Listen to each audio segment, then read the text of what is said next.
Okay, good morning, everybody. Again, this is Adam Goldstein, the Chief Business Officer from the Federal Home Loan Bank of New York. We welcome you to today's session. Thank you for taking time out of your day to join us. A few notes before we get started. If you have any questions, please submit them at any time through the question box, and we will answer them at the end. In an effort to continually enhance the programming that we've been providing to you through these webinars, we ask that you please complete the survey, which will come after the webinar concludes. If you're interested in scheduling a one-on-one session on a particular topic, whether it's PPP loans as collateral, an economic update, the disaster relief programs that we've launched, or anything else, Libor SOFR transition, anything that's on your mind, we'd be happy to do that for you, with you, I should say. We also encourage you to visit our financial intelligence library, where you'll find lots of articles, podcasts, recordings, past webinars, and pertinent information regarding the coronavirus and how it impacts your membership at the Home Loan Bank.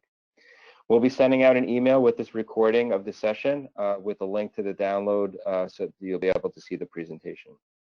We invite you to join us next Thursday for the webinar on FHLBNY collateral practices during COVID, which will be presented by Brian Gallagher, Vice President, Director of Collateral Analytics, Mike Volpe, Senior Vice President, Head of Operations, and of course, Tom Citino, our Vice President and Director of Member Relations. So before I turn it over to Tom Citino to get us started with today's session, I just want to remind everybody that yesterday we declared a dividend of $5.90, and the cash proceeds will be put in your account today. And with that joyous message, I'll turn it over to Tom to kick off the webinar. Tom? Hey, thanks, Adam. That is a joyous message. I know our members were anxiously awaiting to see if our performance held up in Q1, and it has, so great news. All right, so good morning, everybody. I wanted to welcome Frank Frone and Joe Kennerson and thank them for being part of this webinar. They're from Darling Consulting Group. It's an ALM consulting firm which has a relationship with many of our member institutions, and they also work with hundreds of banks and credit unions nationwide. They really have a unique perspective of being able to observe all the different business models and different ALM strategies, best practices, and not so great practices with regards to ALM management amongst their clients. But I'm sure they're going to share those with us today. But we have been working with Darling Consulting Group for years. We've utilized them for many of our member educational sessions. We believe they really have important perspectives to share now during this current crisis. So with that being said, I'm going to pose a question to Frank to kick off the webinar. So Frank, our members have many concerns. They're juggling a lot of balls right now. A lot of different things a lot of different impacts from this current crisis are occurring right now and impacting different areas of their business. And some of the top of mind thoughts that our members have are many members are asset sensitive, either by design or have lowered their rates now to the point where they can't lower them anymore and are exposed to low rates going forward. So one thing I'd like you, or I'm sure you're going to hit on, is what do members do in this current situation with regards to protecting themselves from this low rate environment, and can rates go lower? That's a big question mark. Also, our members are really flush with cash now. What do they do with all this cash? Do you think it's going to have some stickiness to it, or do you think it'll go away once the economy comes back online? So another big question. Light loan demand is another big issue. Concerns about auto lending. Many of our members have large auto loan portfolios. They think they're expecting some of that asset class to roll off due to all the deals offered from the car manufacturers. So with those top of things, those things top of mind with our members, I'm going to turn it over to Frank, and he'll talk about how to improve and perhaps thrive in this challenging environment. Awesome. Great. Thank you, Tom. Tom, can you hear me? Are we good? Yep. Yeah, you're perfect. Thanks, Frank. Okay. Awesome. Well, I can tell you folks, number one, I am delighted, my colleague Joe Kennerson, delighted to have this opportunity to share some time with you today and share our perspectives on the things that Tom talked about in terms of what are the challenges in the industry. And I can promise you, Tom and I did not rehearse this, only because I sent them this presentation about 40 minutes ago. So we're going to talk today about the low rate environment. We're going to talk about the economic uncertainty. There's greater uncertainty today, along with a lot greater challenges than we've ever experienced in our life, including, the Great Recession. And so one of the things that we want to do today is share with you our thoughts on how to manage through this rate environment with all of the uncertainty.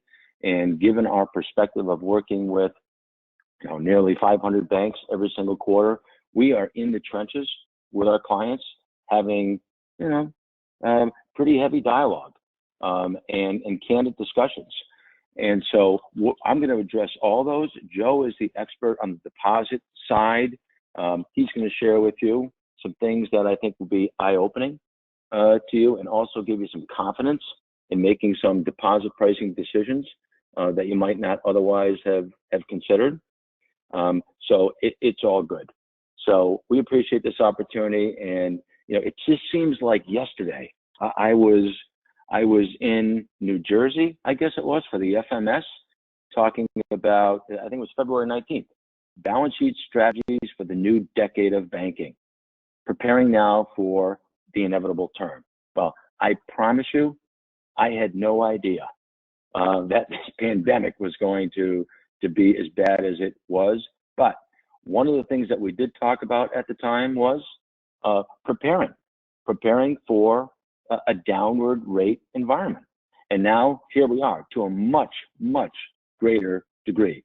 And so given all of this uncertainty today, along with these challenges, really what it requires is ALCOs to elevate their conversations and have a very open-minded and honest dialogue, because these markets have upended like never before. And what it ultimately means at the end of the day, those of you that know us, have heard us, work with us, it highlights the importance of heightened analysis and getting the whole team together, including the board, talking about the business issues that we're all facing in this industry. And hopefully this facilitates dialogue at ALCOs that ultimately leads to effective strategy development. And at the end of the day, it's all roads lead to ALCO. So we are going to share our perspectives with you today on the things that we see. And with that, Joe, if you would go to the next slide, I'm just going to kind of give you a quick overview of the journey of the bond market. And again, those of you that have heard, seen us before, one of the things that we talked about at the end of 2018 going into 19 is the bond market was flashing trouble. This was pre-pandemic, but the stock market was all-time high. The bonds were starting to come down in terms of yield, and they both can't be right. And if I had to make a bet, I'd bet on the bond market. And so one of the things you notice is if you look at the left side of the graph and you look at the right side of the graph, we're right back where we started. And the question becomes, where do we go from here? This time is different. And you've got to continue to listen to your balance sheet versus making bets. And some of us, unfortunately, made some big bets on the balance sheet that we're living with today. So the question becomes, what do we do now? Joe's going to talk about where were deposit rates back then, and where are they today, and where they should be. And so he'll spend time on that. This is the Fed funds rate and the 10-year Treasury. But let's go to the next slide and talk about the 5-year Treasury. Because for most of us, that 5-year Treasury, that's a critical point on the yield curve. We do a lot of lending off that 5-year point of the curve. A lot of you now have loans that are resetting off the 5-year point of the curve. Some of it you tie to the Federal Home Loan Bank. Federal Home Loan Bank plus 250, 275. You know what the reality is? That's not enough today, given where we are in the rate cycle, in the credit cycle. If you look at the far right, the 5-year Treasury is below 30 basis points. And so we fell fast and we fell hard. So we're going to spend a little time talking about pricing loans, even pricing deposits off that figure. So let's move forward. And with that as a backdrop, what are the obvious industry concerns? Tom brought them up. It's all about margin. Asset yields are screaming down. Loan volume outside the PPP is coming to a screaming halt in a lot of sectors depending upon where you are in the country, deposit and funding costs. Joe's going to address those issues. One of the things that when that pandemic hit, there were a lot of banks that were concerned about their liquidity. What are we going to do? Are we going to need more liquidity? And some of the big banks loaded up heavily from the brokered CD market and even Federal Home Loan Bank advances in anticipation of needing liquidity. And what we all know now is, again, looking at it from a national perspective, everybody has excess cash. Deposits are growing and they're likely to stick around. Joe's going to talk more about that. The big what if is credit. And that's the big unknown. What I would suggest to everybody is make sure that you're stress testing everything: credit, interest rate risk, liquidity. Because at the end of the day, that all gets factored into your capital and your capital plan. From an interest rate risk perspective, some of us back in 2018 were worried about rates going higher. The Fed was going to raise 3 more times. The yield curve was flattening. The reality is, when we were pounding our fist on the table, rising rates is your friend, falling rates is your biggest risk. And we've been through this. This was a long, recovery, and it was about time that things were starting to slow down and move in the other direction. Worldwide rates were flat to negative when the Treasury hit 3.25 here in 2018. And what did we talk about? We talked about there's no reason why long rates should be where they are. Take advantage of it. So we can't hit the rewind button, but there are some things that we can do. I want to show you on the next slide something that I kind of we talk about all the time, and that is number one, and this is critically important today: quantifying the earnings shortfall ahead. What are the things that we need to do now and thinking about to do now? And that's what we're going to spend our time on today, given the outlook for margins, the outlook for earnings. And I want to flash back to 2019 for a minute on the next slide, and then address what do we do now. If you look at that graph on the right-hand side of the page, if you remember back to the end of 2018, 10-year Treasury was 3.25. The Fed was supposed to hike rates 3 more times. Life was good. Look at the base case scenario. And if rates were rising, life was good. No need to do anything, right? The reality is, right? Look at the down 100 scenario. I know some of you probably said, you know what?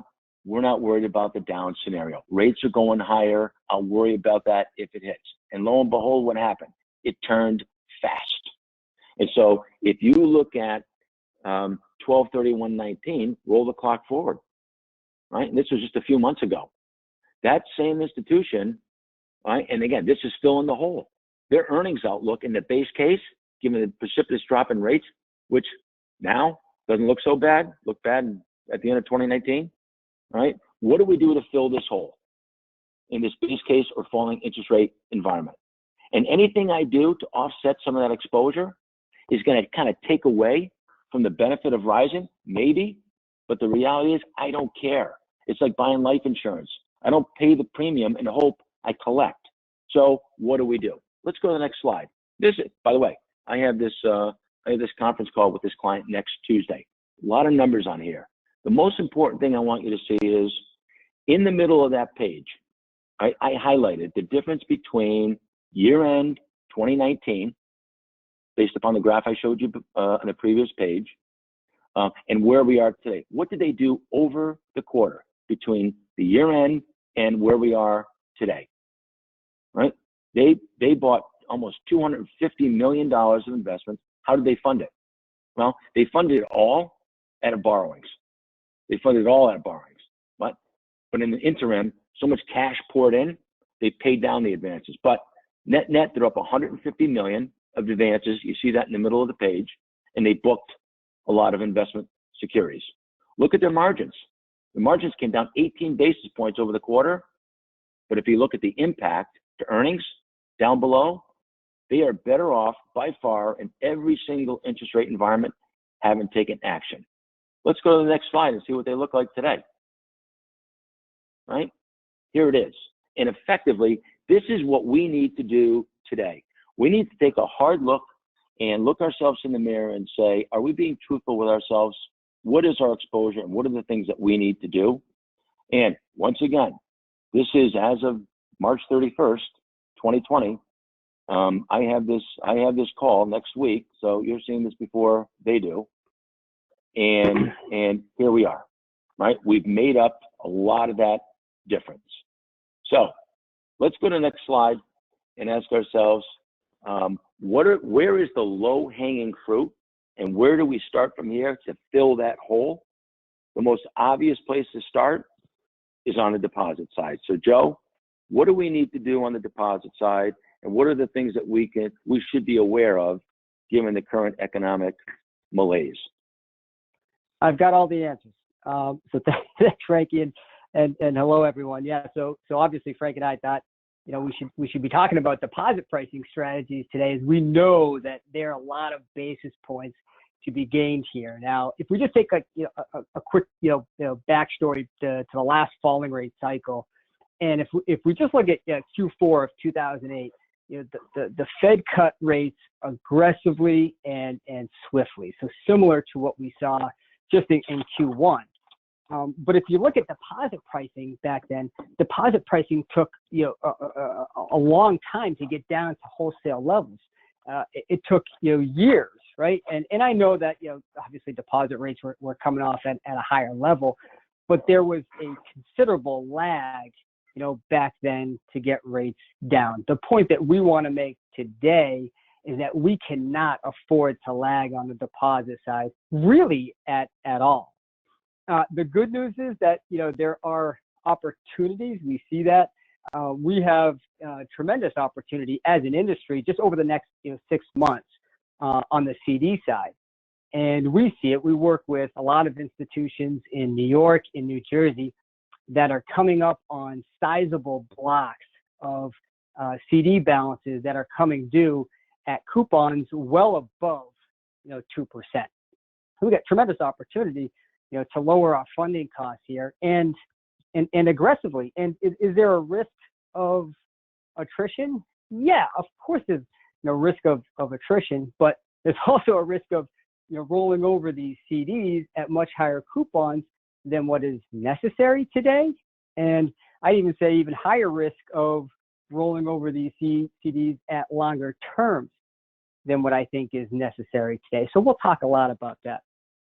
You also got some opportunity on the non-maturity deposit side. It's not a lot, but there is opportunity. And just to kind of share with you some of the things that we're seeing on the front lines, we've seen clients lower deposit rates on products that they never raised rates on in this last rising rate cycle. And we've had clients that have lowered deposit rates to historically low levels. I had an ALCO meeting with a client last week, a $2 billion shop, and they dropped their checking account rates and their basic saving rates to 1 basis point. First time in the history of this institution. 350 million of balances. They did this in Q1, and I can tell you that the impact on volumes and balances, there hasn't been any. So got to get aggressive. How do we get there?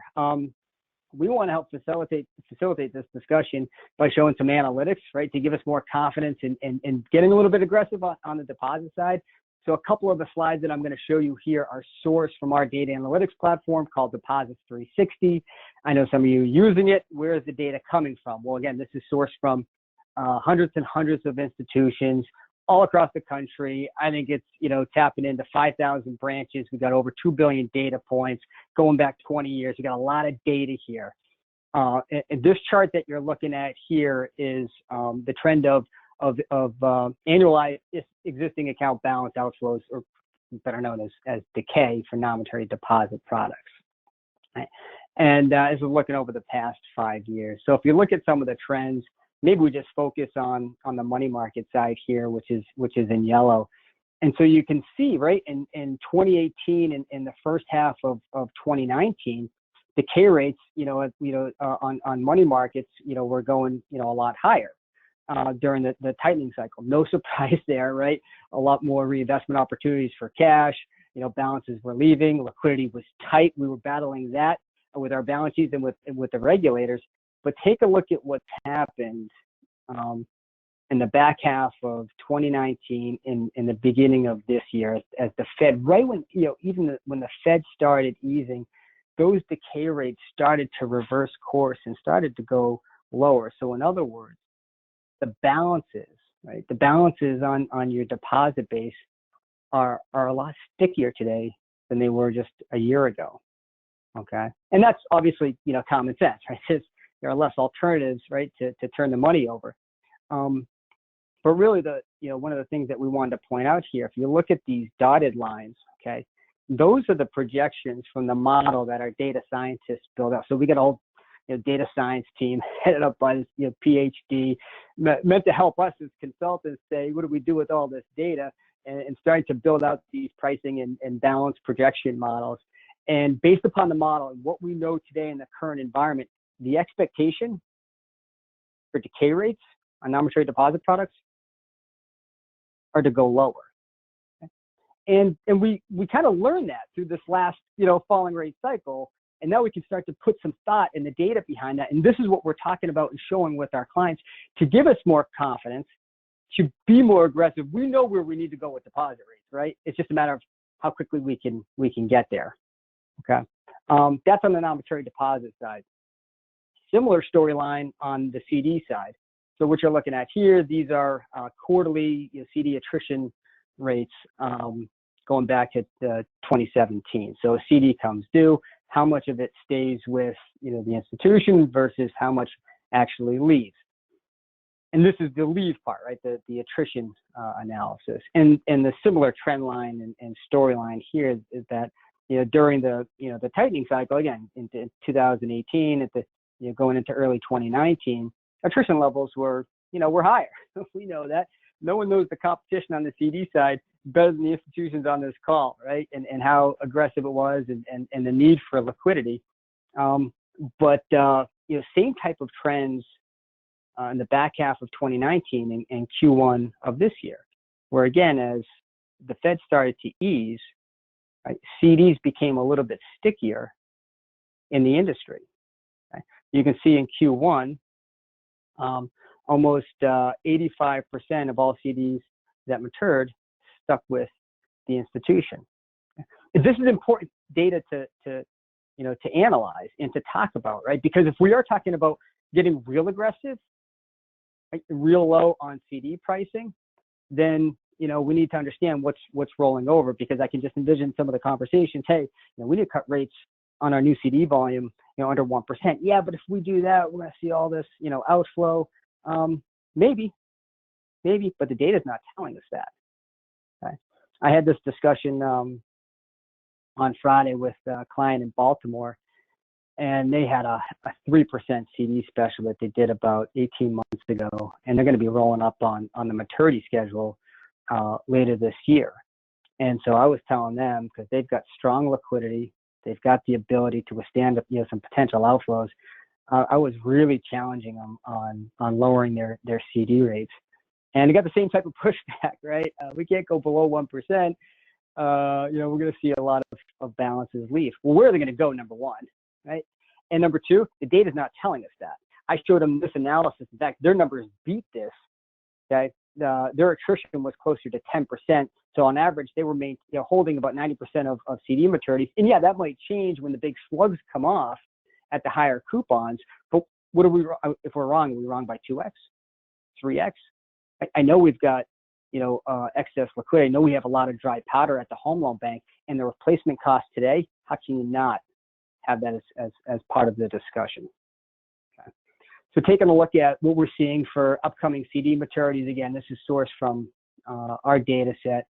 I took this as of 12/31, so I boxed in orange here. Months 5 and 6 represent CD maturities for our clients in May and June. So you can see about 6 million of volume coming due per month. The dark blue line is the weighted average rates on regular CDs coming due, right around 180-ish. And the light blue line up above are the CD specials, up over 220. And this is where a lot of opportunity resides.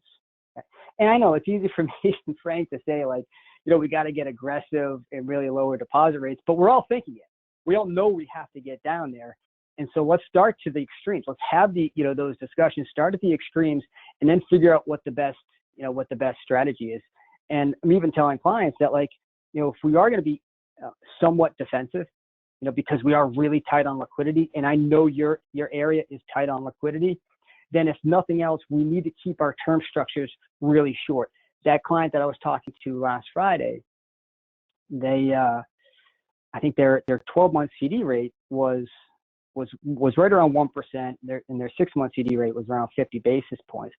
And so their expectation was that the CDs were going to roll at the 1% 12-month rate. So I said, if 1% is your concern and the rollover risk is your concern, why not just, flip-flop the term structures, do 1% at 6 months, invert the curve, so we have another crack at replacing these, at lower costs later in the year, if all of our, gut feeling on low rates being down here for a while is true, so we can, better manage that margin. So being aggressive in rates and shortening up the term base, I think, is an absolute must-have. But again, it's a tough conversation to have with the stakeholders and bringing to light, really what we need to do and the alternative sources of funding. This has been a very simple exercise to go through, eye-opening, and now you can bring the board into this, marketing and retail, the whole group, and really, developing those funding cost structures, to lower the deposit rates, those strategies. So in this marginal cost of funds analysis, ran this for a client recently. So they've got $52 million of CDs coming due over the next 90 days. And the average coupon on those CDs is right around 2.5%, okay? So the current rate that you see here at 1.25%, that's their offering rate. So that's their 12-month offering rate at 1.25%. I don't have to tell you that obviously that's a premium rate, and needs to be worked lower. So of course, challenging them on deposit pricing, saying, hey, can we get that, can we, roll those over at another 50 basis points lower? If we can do that, simple math tells us that we can save an additional $260,000 of interest expense on top of, the cost savings that you're already, projecting out on this current rate structure. And, I actually kind of pushed, a little bit further and say, can we get another 75 basis points lower on the rollover rate? Can we get 50 basis points as our high offering rate out there to roll over these CDs? That's a little extreme, but let's start at the extremes and work our way back. By doing that, it's going to save an additional $390,000 just on the CDs that are coming due over the next 90 days, on top of what's already being projected. And so we got to be ready for the discussion of but right, but if we do that, we're going to be in the bottom tier of the market and balances are going to leave. Let's discuss it. Okay. Again, the data is not really telling us that. I just showed that the average runoff percentage is right around 15% as of Q1. But okay, let's go 2x. Okay. Let's assume that 30% of those balances leave, and let's really understand what that means from a liquidity perspective. Well, for starters, I know this client, and they've got a lot of dry powder at the home loan bank. Okay, so $15 million, that's 30% of what's coming due. Plenty of capacity to withstand that, from a liquidity side. And the break even, okay, on replacing those funds to get back to that 1.25% cost structure is 3%. So assuming 70% roll at 50 bips, right? The 3% is the break even on the 30% that leaves. We know we can get, wholesale funding costs close to 25 basis points, right? And it's widely available. So again, this has been, a helpful exercise just to kind of, go through and bring in the liquidity piece and really talk to the team about understanding wholesale alternatives and how aggressive we need to get out there as our cash balances are accumulating and margins under pressure. The last slide I'll leave you with today on the deposit side is, some discussion on premium money market and savings products. Yeah, this is a trickier one. Seeing a lot of institutions in New York and New Jersey, raise up, money market and savings rates, in hopes of course, bringing in new customers and new balances, offering new premium money markets. And then the concern there is, okay, well, I just rolled this product out, or I just popped these rates. I don't want to be so quick to pull the rug underneath, our customers and be aggressive in lowering deposit rates. Just don't feel right about that. And even our data tells us that, newer money market accounts have, much higher levels of balance decay for the first 12 to 18 months. The data supports that. So it's like, yeah. But we truly believe that this time is different. I mean, you could just see that with, what's happening to deposit volumes, year to date. And you got to think that people are a lot more, concentrated on safety and liquidity than anything else. All we can share is examples and what we're seeing on the front lines. So there's a lot that's on this page, but here's a client. They're a pretty good sized institution. This is their premium money market account. Not around for too long, right? But they brought in a lot of balances, over 500 million of balances. But you can see this black line right here shows that they cut their rate from 175 to 50 basis points in about 6 or 8 months. So pretty aggressive, right? And then the up arrow just tracks the balances, and their balances continued to grow. In fact, they actually saw some continued migration out of other accounts into this money market product. But really, in the data points that we're tracking here, they're still seeing a lot more inflows off of their existing customer base than what people are taking money out of, right? So although they're aggressively been cutting rates, we're seeing this a lot, it's just not really affecting volumes. So hopefully that, want to share some data, some frontline stories, and some analytics, right? Some real-time analytics to hopefully get to a point of being a little bit more aggressive than we're comfortable with on the deposit side. Frank, your thoughts? Thanks, Joe. I'm going to turn it over to Frank in a second. I just want to let Frank know we have around 10-15 minutes left. So just to be mindful of time. So take it away, Frank.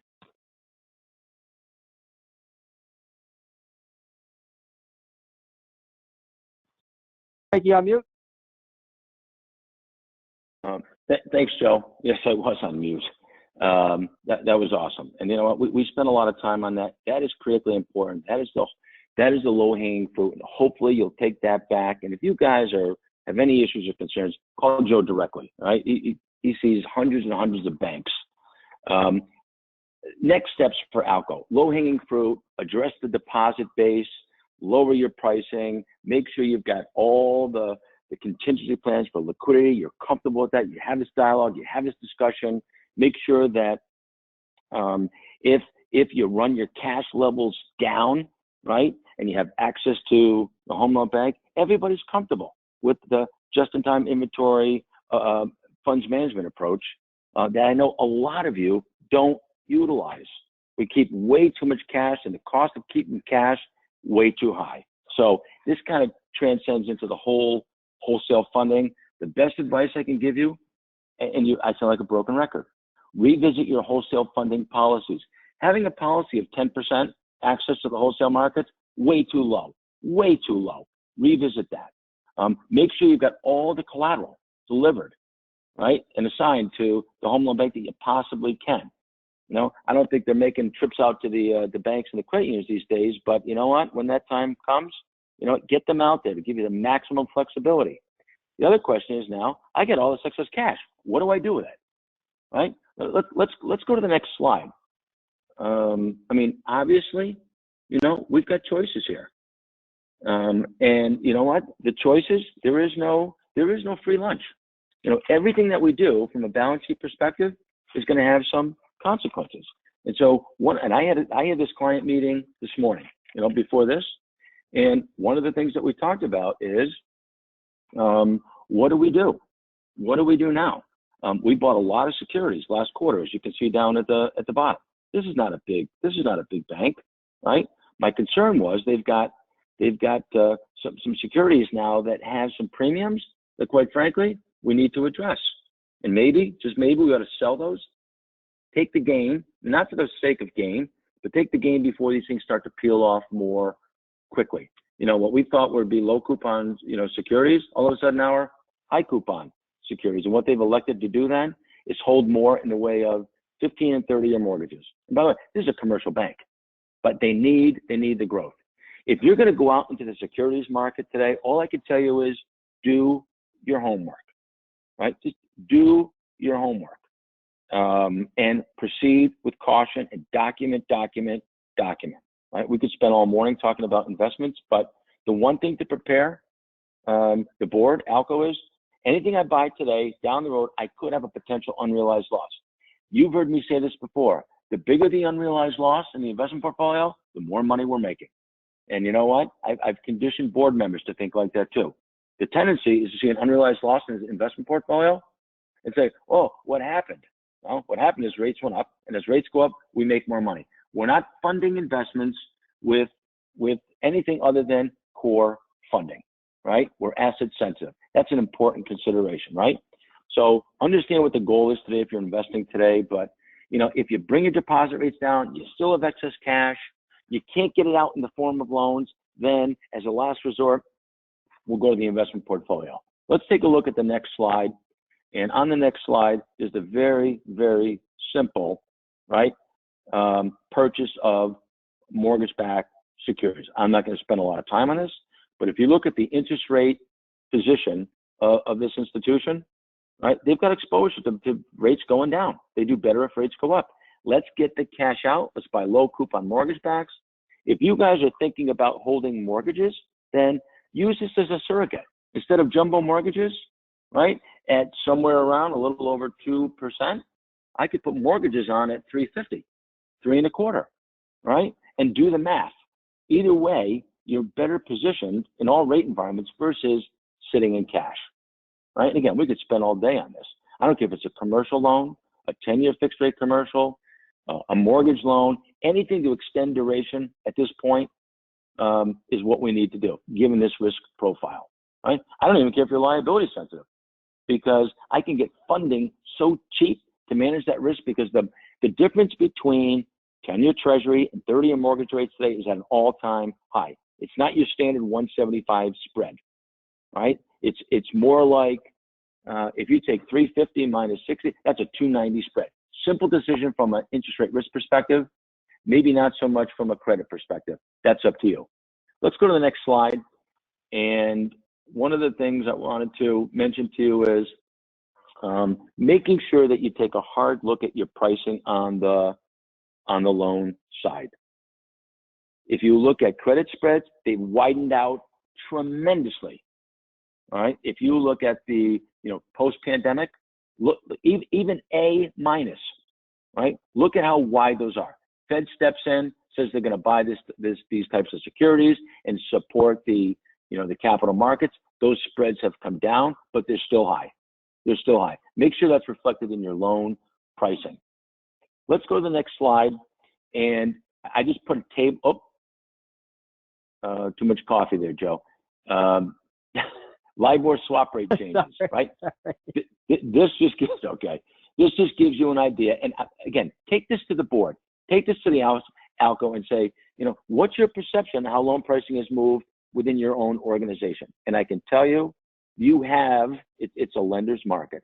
You have the opportunity and you should use it, all right? And to protect yourself and to get your earnings up, because every loan you book today and every loan you have in your balance sheet today is at a much higher risk than it was pre-pandemic. And again, we don't know how long this thing is going to last, right?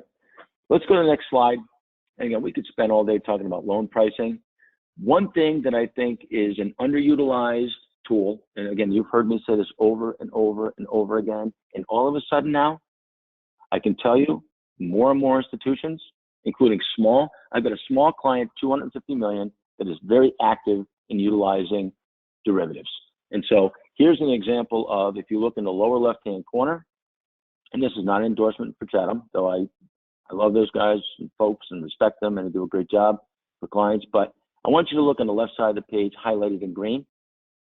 If you have short-term borrowings through the Federal Home Loan Bank and you wanted to extend the duration of those liabilities, rather than go to, 5-year CDs or take down a 5-year advance, I can fund it short and then put on a swap. Look at a 5-year swap, 25 dips.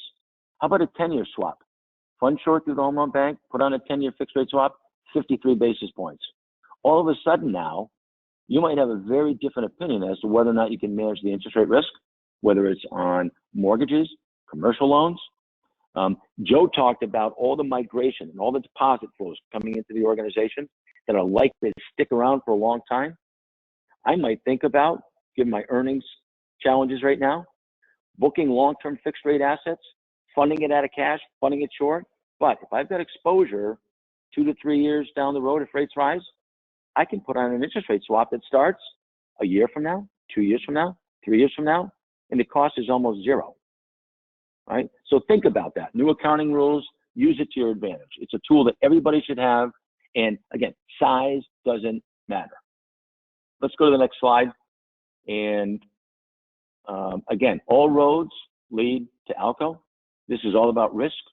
And the room for error these days is a lot less than it has been. And so set the right tone in ALCO, have these tough discussions, and use the process to make better business decisions using the information you have available to you. And again, leading to more effective strategies. So that's a wrap on what we wanted to talk about today. That's a lot of information in a short period of time. Let's open it up. What you guys want to talk about. Thanks a lot, Frank. Thanks, Frank. Yeah, so before we get into the member questions, I just had a quick question for you, and it's something that our members are grappling with now, concerning the complexity surrounding the PPP program and what to do with that, with those loans with respect to either pledge them to the Home Loan Bank or pledge them to the Federal Reserve. Can you talk about the complexities of pledging them to the Federal Reserve, and just so our members can be informed and make the right decision? Well, put it this way, Tom. We talk about complexities. It's actually relatively simple and straightforward in terms of being able to pledge them to the, the PPLF. The question becomes, right? Number one, if I pledge them to the PPLF, it does not have an impact on my capital ratio. So if I'm very tight on capital, right, then that's probably the route I'm going to take, right? From an interest rate risk perspective and a liquidity perspective, right, I can tell you, you have until September 30th. I would tell you that many, if not most, of my clients, given the outlook for liquidity, lack of loan growth, and Fed funds at 5 bips, right, they're funding these things out of their own cash rather than 35 basis points from the Fed for 2 years, if you believe rates are going to stay down here. You guys just pay a $5.90 dividend. I can borrow from the Home Loan Bank to fund these, take my dividend of $5.90, and that's, let's face it, that's probably not going to last forever, but, that money is almost free, net of the dividend, versus going out and paying 35 bips, right, to the Fed. The other thing is, you're getting that money right now. And we've got a lot of clients that have elected to take the PPLF approach, pledge to the Fed, they got the cash back, and now they're sitting at a negative spread of 30 basis points. So again, there's no one size fits all. All right, got it, Frank. Oh, also, I just want to let folks know, if you were to borrow from the Home Loan Bank, we have that new disaster relief program where we pass along our cost pass along a coupon to our members at our cost of funds. So if you look at a 2-year community investment advance or a disaster relief funding advance, are you looking at a 2-year money at 34 basis points? Assuming a 5% dividend, there's an offset to that advance because of the economic value of the dividend. The all-in borrowing rate is 13 basis points. So you get 2-year money for 13 basis points. So it's a program worth looking into, and please contact your relationship manager if you want to learn more. So we do have some questions, Frank. I'm going to turn it over to Alyssa. We have a couple of member questions. So Alyssa. Good morning, everyone. So I'll just start with one. Can you comment on the best way to combat the argument of those outside the finance area might have that the immediate gain on sale of mortgages is better than holding on to them? Okay, can I combat the argument? Number one, the first thing that you need to do is calculate the break even, right? What is the break even? And if I originate and I sell a mortgage loan, and I'm going to just make this number up, 3.5%, I turn around, I sell it, I get my 2 points, I put it in my pocket. What do I do with the cash? Now, I could turn around and I could go buy a mortgage-backed security, right? And all I'm doing is buying the same production I just originated, but it's somebody else's, and I got to pay a premium and a commission, right? So I guess it depends on your capital level, what you're going to do with the cash, right? Those are questions I would ask. From an interest rate risk perspective, all right, I just showed you that's easy. That's easy to manage. And I think most of us, if we're comfortable with the credit, we need to continue to fuel the growth. You've got oodles of liquidity. You're going to continue to have oodles of liquidity, in my opinion, and based upon what Joe showed you. So it all comes down to, what you're most comfortable with and what your objective is. But mathematically, right, if you're comfortable with the credit, it seems to me, right, holding those loans is the better alternative. It's very simple to calculate the break even. And again, we're always available to have these discussions offline. Thanks, Frank. Thank you. Alyssa, do we have any more questions? Yeah, we have one more. We have FHLB borrowing against our commercial real estate loans. If we allow installment deferral, does that affect our borrowing line? No, we actually that's going to be addressed in our collateral practices webinar next week. So that's more of a question for me. We are working with our members with regards to forbearance programs. So you could just coordinate that through your relationship manager, and then we could get you set up. They will need to be coded slightly differently to identify them as a forbearance loan. But we've been working with our members. Any reasonable forbearance program has been accepted, and just please contact your relationship manager, and then we could get the ball rolling, and that'll still be allowable collateral to pledge to us. Thank you for that, Tom. And then one last question for Joe and Frank. Do you think we're at the bottom right now, Frank, with regards to interest rates? What do you think is the probability of rates dropping below zero, and what should banks do if we're heading towards negative rates? Good. You know what? Regardless of my view of the world, it doesn't matter. It shouldn't matter. Take action that best fits your balance sheet. I know that's not what you want to hear, but if you say to me, do I think we're at the bottom of interest rates? I don't know. It all depends. It depends on a lot of things. Do I think that we're going to be down here for an extended period of time? I believe so. Do I think rates could go negative? Yeah, rates could go negative. They have gone negative in the not too distant past here in the Treasury market, but that would be something that the Fed would have to initiate. And according to Powell, that is not a desirable outcome and not one that they'd like to see. They've got a lot of other tools that they can use. And if we look at other parts of the world and we study history, what we've learned is it is counterproductive to have negative interest rates. It does not create demand. It does not give confidence, right, to the business community to go out and spend money and invest. It's not good for investors. It's not good for pension funds, insurance companies. So ultimately, at the end of the day, it's counterproductive. So could it happen? Yes. What can we do to protect against that? On that one slide I have, again, coming back to loan pricing, loan margins, loan floors, why they're important. You need to make sure that rates in your model or in your covenants of your loans, that they don't go negative. Make sure that that's in your loan covenants. And there are ways you can protect against negative rates. Again, keep your funding short.